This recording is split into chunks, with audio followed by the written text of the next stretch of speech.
Rallye-Belle. Rallye-Belle.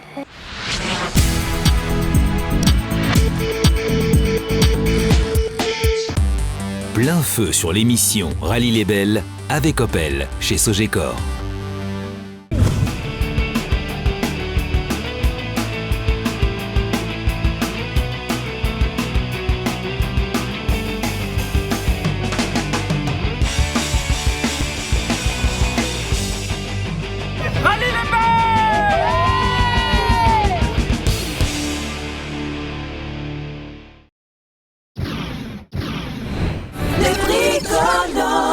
Avec RS Sport, le spécialiste du tuning.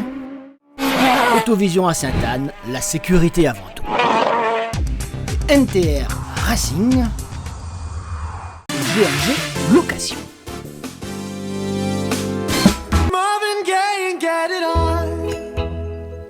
Pour ce deuxième rendez-vous de la saison, notre invité s'appelle Eugène Waro, patron des magasins Briconote, mais aussi fervent amoureux du sport en général. Football, rallye, handisport.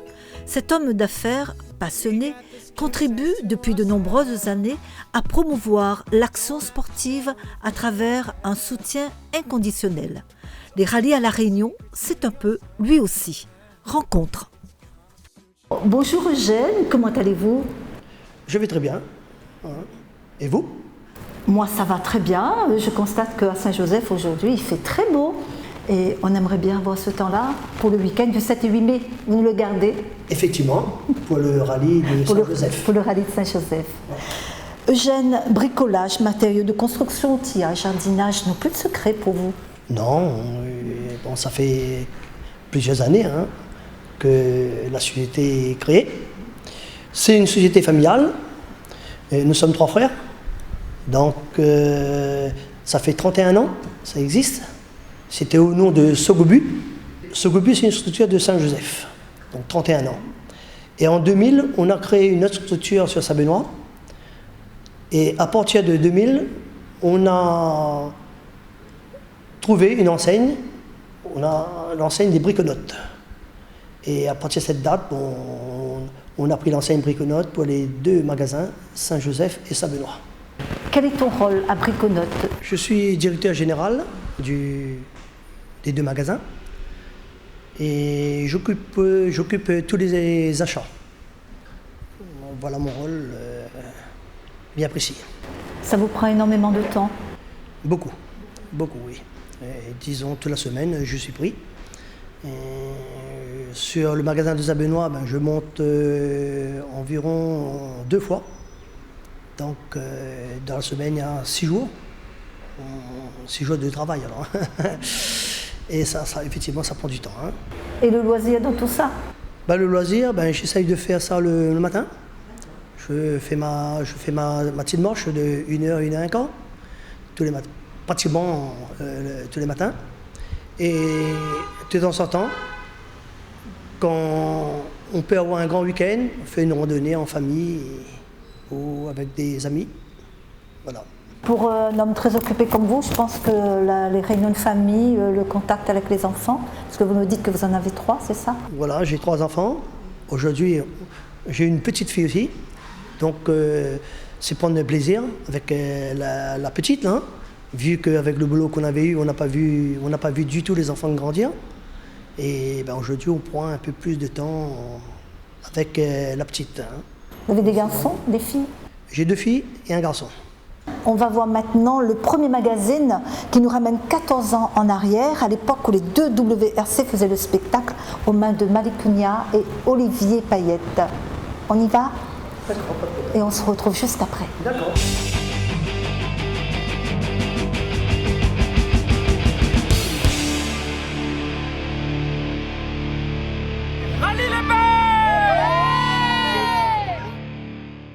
Bonsoir, le premier rallye de la saison 2002 s'est achevé dimanche sur les hauteurs de Saint-Louis et des Avirons par la victoire de Malicunia et Gilles Stasica sur la Corolla WRC devant le couple Olivier et Valérie Payette sur 206 WRC. On s'attendait d'entrée de jeu à un duel entre ces 2 équipages. Eh bien, on n'a pas été déçus et vous le verrez tout à l'heure dans le sujet qui leur sera consacré. 105 équipages inscrits, 95 admis au départ, 61 à l'arrivée. À l'arrivée des 6 spéciales disputées sous un soleil de plomb, avec pas mal de réglages, pas mal d'abandons, et une sortie également celle de Richard Chauvineau dans le public, vous le voyez, plus de peur que de mal, fort heureusement. Mais tout cela, évidemment, nous incite à davantage de prudence dans un camp comme dans l'autre, évidemment. Alors, qui dit nouvelle saison, dit également nouveautés de toutes sortes. En voici quelques-unes dans ce premier sujet. Des voitures les unes plus belles que les autres, en veux-tu, en voilà. La Corolla avec son nouvel habillage, auquel on s'habituera sûrement rapidement dans ce duel entièrement économique entre le principal sponsor de Malicunia, Orange, et l'autre mastodonte de la téléphonie mobile locale, SFR, qui lui a choisi la 206 WRC de Valérie et Olivier Payette. Entre les deux équipages, la concurrence s'annonce tout aussi rude, loyale et sportive.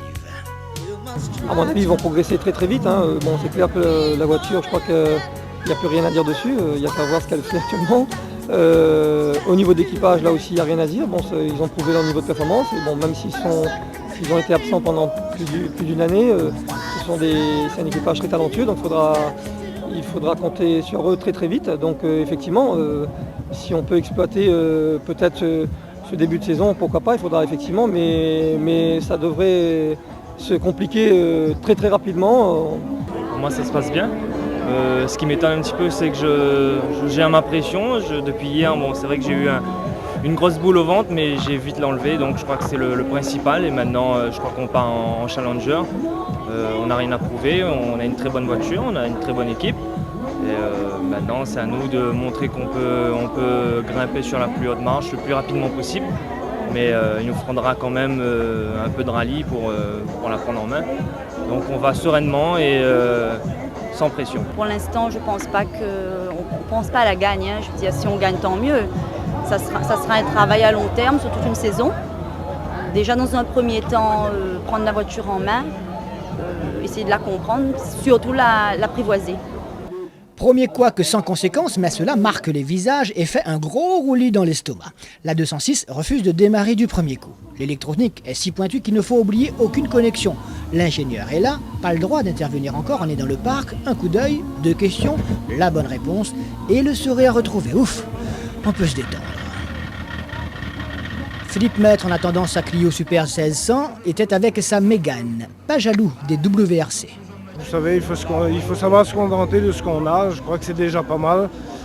On a un matériel qui est déjà performant et partant de ce principe-là, il n'y a pas à se plaindre. Je crois on reste des privilégiés quand même. Que deviendra la Mégane après? Logiquement, elle devrait être aux mains d'un pilote réunionnais. Il faut croire que le lion était un poil endormi en ce dimanche matin ensoleillé puisque Willy Robert, sur sa nouvelle 206 privée, rencontre lui aussi quelques soucis à l'allumage. Juste un petit problème de batterie, la batterie n'était pas assez chargée, donc elle n'a pas tenu, mais on va changer ça et ça va aller là.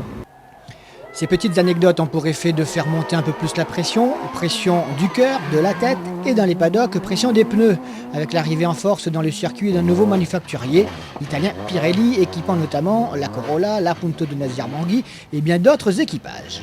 Je dirais que Pirelli est 18 fois champion du monde des rallyes. On devait, en tant qu'importateur officiel de Pirelli à La Réunion, compte tenu de l'importance des rallyes au niveau de la population réunionnaise, d'être présent sur les paddocks et montrer que Pirelli a des pneumatiques qui est d'une génération tout à fait opérationnelle sur des pneus de haute technologie et essayer de mettre en place donc un service d'assistance au niveau des rallyman pour pouvoir permuter leurs roues ou éventuellement leur fournir des pneus en cas de besoin successifs sur l'immédiat. Autre curiosité, la première sortie de la Punto de Nazir Bangui qui finira 8e au général et 4e du groupe A6 avec notamment une bien belle prestation dans l'ES3, le 5e temps juste derrière l'efficace Dominique Servaux sur l'ancienne Saxo Kit-Car de Michel Chancuve. La performance de la voiture aujourd'hui, ça se passe comment? On est, si vous voulez, en train de la mettre au point avec Michel Tadéus qui s'occupe de la mise au point du véhicule. On essaie de la mettre au point pour qu'elle soit prête et compétente pour le tour auto. On a des informations du constructeur au niveau des réglages. Donc c'est une base, mais sans plus. Donc il faut qu'on adapte quand même cette base-là en fonction de ce que le pilote ressent dans le circuit, quoi. Bangui qui a choisi le préparateur local Michel Tadéus, alors que la logistique du team est cette fois confiée à Riaz qui a cédé son baquet de droite à Houssen Ganti. On a décidé cette année d'assurer au niveau de la logistique et le rallye ne se passe pas seulement dans la voiture. Il y a beaucoup de choses à organiser, à mettre au point en termes d'organisation. En accord avec Nazir et Massoum Neda, on a pris la décision de faire courir Houssen, qui est habitué avec Nazir puisqu'il a couru les 1000 km avec lui et qui se démerde très bien avec Nazir. Autre bijou du circuit, la 206 Super 1600 confiée à Pascal Ardouin. Impression après les premiers tours d'heure. Ça se passe mieux que prévu au niveau chrono, maintenant moins bien parce qu'on ne s'attendait pas justement à que ce soit une voiture aussi difficile, aussi pointue à conduire. On s'est fait surprendre plusieurs fois, on s'est fait peur. Et comme je disais, c'est pas vraiment pour nous mettre en confiance. Alors on va essayer de rouler, on roule et puis on essaie de trouver un rythme. Et malheureusement, dès qu'on veut attaquer, la voiture est tellement vive, tellement pointue à conduire qu'on se fait peur. Et donc on ne va pas chercher à faire n'importe quoi, on va rentrer. Des nouveautés chez les gros budgets, mais aussi chez les bricoleurs passionnés de la caravane. Les plus nombreux et sûrement pas les moins débrouillards. Une Twingo sur les spéciales, il fallait y penser. Original.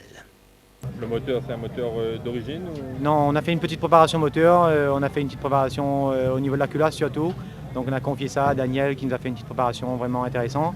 Et puis on a greffé là-dessus une injection 4 papillons, donc les fameuses injections kit car. À cela on a rajouté une boîte de Clio RS 5 rapports co avec autobloquant. Et puis bon, tout ce qui va avec, les freins à main hydrauliques, 4 freins Adix, etc. Bien qu'on n'ait pas de frein aujourd'hui, c'est dommage, mais bon, on va essayer d'assurer pour rentrer l'auto ce soir surtout. Un tel projet, ça demande quand même un certain investissement. Alors c'est une petite voiture qui nous a coûté aux alentours de 100 000 francs quand même. Et on n'a pas lessivé sur les moyens, on a mis des choses suffisamment intéressantes à l'intérieur. Le budget, il est de quel ordre à peu près? Je pense que pour faire courir une petite voiture comme ça, il faut compter entre 10 et 15 000 francs par rallye. Parlons budget un instant, et pas facile justement d'avoir des chiffres lorsque l'on tend le micro. Des chiffres en francs pour garder l'esprit vif avec 6 zéros derrière, donc on parle de millions, 3, 4, 5, 6, à quelques centaines de milliers de francs tout de même pour le pilote amateur. Forcément, les rallyes, ça coûte cher et quelquefois, ça rend sourd. Écoutez. Au niveau du budget, c'est bon? Comment? Le budget, c'est bon cette année? Je t'entends pas. Le budget? Le budget, un peu restreint, mais bon. Comme on dit, ça, on va essayer au fil des rallyes, essayer d'avancer un peu plus vite pour justement que les sponsors nous regardent un petit peu parce que c'est un peu dur de notre côté, quoi. Le budget pour une telle opération, il remonte à combien de zéros? Énormément. Les chiffres, je ne les ai pas en tête là, mais effectivement, c'est des budgets qui dépassent le million presque. Est-ce que c'était facile de rassembler le budget ou alors ça a été dur? Ouais, ça a été très dur, ça fait depuis 6 mois qu'on travaille sur le projet et on a pu le réaliser grâce à nos partenaires et on s'est battu. Aujourd'hui on est content qu'elle soit là. Le budget il est de quel ordre pour une saison comme ça, c'est une telle voiture? Non, je parle pas de fusée. Pour une telle voiture, c'est au coup par coup, quoi. C'est au coup par coup, donc j'ai de l'argent, j'en trouve, je cours, j'en ai pas, je regarde les autres. C'est de l'ordre de quel budget pour une saison en WRC? Vous savez, les budgets, ils veulent pas dire grand-chose. Je crois que ce qu'il faut, c'est avoir, en fonction des ambitions et de ses propres fonds, un budget suffisant pour pouvoir bien fonctionner. Alors le budget suffisant, c'est d'avoir une voiture bien entretenue et donc d'avoir ensuite les pièces qu'il faut en assistance pour pallier à une éventuelle faiblesse. Esquiver, c'est tout un art. On va rester chez les petits budgets avec la classe 1 du groupe N remportée par Stéphane Magnan, un habitué des podiums dans cette catégorie déjà depuis l'année dernière. Le résumé dans cette catégorie. Outre les 19 équipages N1 au départ, on aurait pu compter également sur Noël Joseph, qui est d'ailleurs à la recherche d'un nouveau copilote sérieux, comme Maryse Lastouya qui, elle, cherche une copilote pour le prochain rallye. Ceux qui étaient là ont pour certains réussi leur baptême, pour d'autres l'aventure s'est achevée prématurément comme Éric Fontaine, dès la première spéciale dans Tapage où d'ailleurs Gianni Barré a signé le meilleur temps. Stéphane Magnan entreprit alors de remonter son handicap de 32 secondes, ce qui ne fut guère facile, une lutte dans laquelle sont venus se mêler Johnny Lamoli, deuxième temps dans le S3 et à un degré moindre, Bruno et Lama. Les équipages qui ont bouclé les 6 spéciales dans un ordre final assez conforme tout de même à la logique. Stéphane Magnan devançant Gianni Barré d'1 minute 07. Troisième, Johnny Lamoli à 1,30. Bruno et Lama à 2,12 tout de même et un peu plus décroché à la 5e place. Olivier Boireau à 4 minutes 37. Les Saxo-Rennes de la classe 2 du groupe N, cela s'était déjà vérifié l'année dernière. Ce qui a changé dans cette première épreuve, c'est le nom du vainqueur, Claude Tossem, qui devance l'habituel gagnant, l'habituel Saint-Rosien, en l'occurrence Francelin Boyer, qui finalement se contente de la 2e place. L'un des vétérans du circuit, Claude Tossem, a prouvé, si besoin était, que son coup de volant n'était pas perdu pour tout le monde, même si c'est Jasmin Damour qui signe le meilleur temps dans le S1, Boyer pointant à plus de 4 minutes pour cause de problème. Le Saint-Rosien va ensuite entamer une fantastique remontée, alignant 3 meilleurs temps de la classe, mais pas suffisant pour empêcher la victoire de Tossem, alors que Nicolas Reiro prend la 3e place. Tossem qui s'est fait une belle petite frayeur dans le S4, perdant quelques secondes au passage. Et dans ce tableau des résultats à l'issue des 6 spéciales, on note la 4e place de Thomas Chaussalet, le fils de Jean-Claude, qui effectuait sa première sortie à 18 ans tout juste. Et pour la circonstance, toute la famille évidemment était présente. Émerveillé le môme. Le premier rallye, c'est un peu un rêve de gosse pour toi. Ah ouais, tout à fait, c'est vraiment dur, mais bon, je vais faire avec. Là, ça va déjà beaucoup mieux. Mais depuis tout petit, j'attends ça. C'est vrai que là, même dans les spéciales, parfois, je rigole et tout. Je suis émerveillé. L'expérience de Séverine Honoré dans le baquet de droite a été précieuse. Premières impressions de la copilote et ensuite on entendra le papa Chaussalet. Le fait qu'il est copié depuis très peu de temps, il n'y a pas de frayeur? Non, pas du tout. Pas du tout. Je suis vachement en confiance avec lui et vu qu'il était en conduite accompagnée depuis l'âge de 16 ans, on avait fait des essais avant la saison et je peux vous dire que je suis en totale confiance. La voiture, Thomas, comment ça se passe? Il la gère très bien, il s'énerve pas, il est très cool au volant et je n'ai pas de reproche à faire. Pour l'instant ça se passe très bien et je m'éclate. L'objectif cette année c'est de courir en promo pour lui, c'est-à-dire apprendre à se battre avec des pneus de série. Il ne dispose pas de direction assistée également. C'est une petite voiture qui est de 1600 cm3 et c'est comme ça qu'il va progresser je crois. Il va falloir qu'il se sorte les tripes et qu'il apprenne à se battre. Jean-Claude Chaussalet, toujours sans volant, sauf peut-être pour le prochain Tour Auto au mois d'août. La classe 3 du groupe N a été remportée par Idriss Gangat sur sa Clio devant une armée de 309, parmi lesquelles celle conduite par Adolphe, les Adolphe, donc vainqueur également de la catégorie promo. Ça change de la santé, ça? Bah, ça change beaucoup, oui. Au niveau puissance, tenue de route, ça change. Nouvelle voiture peut-être, mais le jeune Adolphe a confirmé tout de suite sa qualité en venant constamment taquiner la Clio d'Idriss Gangat. Cette catégorie a surtout valu par ce duel après l'abandon prématuré de Michel Chancuve sur sa nouvelle voiture, la Xara N3 de Partal, et de Sam Kaufrève après l'ES2. On a souhaité le changement en fin d'année et puis là on s'est retrouvé cette année avec la Xara Groupe N de Pierrot Partal, une voiture qu'on a trouvée très bien dans la première spéciale et qui malheureusement dans la deuxième on a cassé l'embrayage. 3 premières spéciales au bénéfice de Gangat qui a su ensuite gérer pour conserver 11 secondes d'avance sur son adversaire. 3e Franck Saint-Lambert, 4e Jean-Paul Bonneau, 5e Daniel Alikalapa, des pilotes qui espèrent rapidement se faire un nom dans le milieu.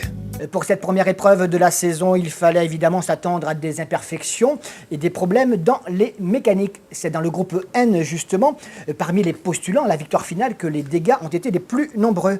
Dominique Valentin, l'inattendu en tout cas au départ, empochant la victoire. Ouais, finalement je suis présent. Comme j'ai pas trouvé d'acquéreur pour la voiture, et comme la voiture était là, j'ai pris le départ, quoi.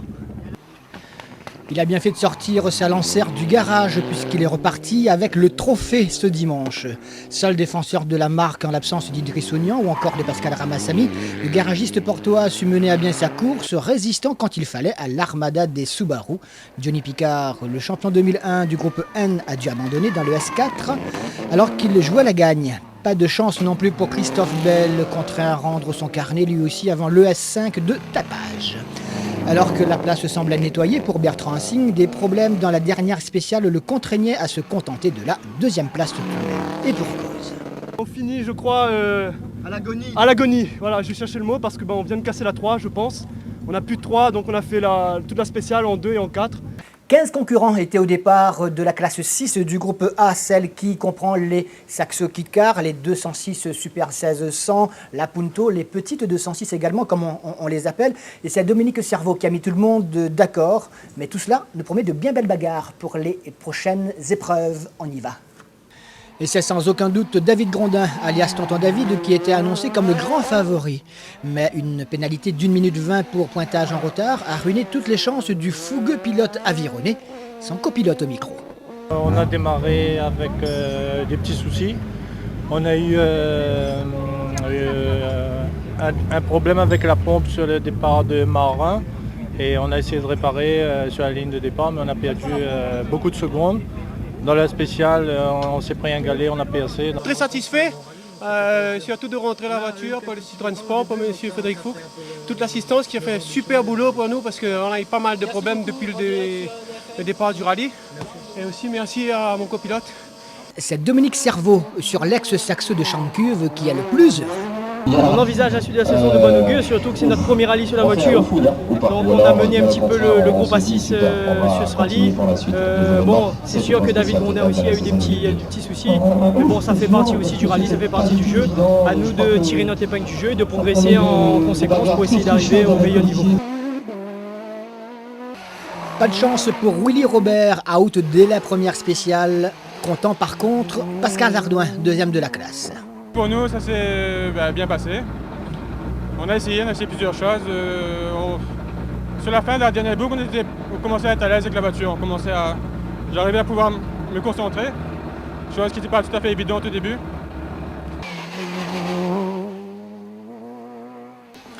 David Grondin qui a joué son bateau dans la dernière spéciale devance Nazir Bangui qui peut se montrer satisfait de sa première sortie. On a une bonne voiture qui tient très bien la route. Maintenant, il faut qu'on soit un peu habitué pour freiner un peu plus tard, essayer d'avoir des repères de freinage un peu plus précis parce que là, c'est une vraie voiture de course à piloter. Et on est à l'arrivée du rallye, je suis bien content, malgré une petite erreur à la fin du parcours là où j'ai fait un tête à queue. Mais sinon, tout s'est bien passé et rendez-vous au prochain. J'espère mieux parce que pour le moment, ça n'a pas été très bien. On a un demi-train arrière gauche qui est cassé depuis l'Amar 1. Et je peux dire que c'est vraiment une propulsion que j'ai, elle survient beaucoup. Je suis obligé de corriger en permanence, mais malgré tout, on essaie de contenir les petites assises. Je pense que ça se passe pas trop mal. Concurrent qui nous a pris pas mal de secondes à la première spéciale. Et il nous restait que 5 spéciales à rattraper. J'espère que j'ai rattrapé parce que comme j'ai roulé là, je vous assure que c'est la folie. Le temps à tous ces pilotes de s'étalonner et il devrait y avoir encore plus de spectacles. Mais attention tout de même, la sortie incontrôlée de Richard Chauvineau et le placement des spectateurs un peu n'importe comment doit rappeler encore plus de vigilance et de prudence.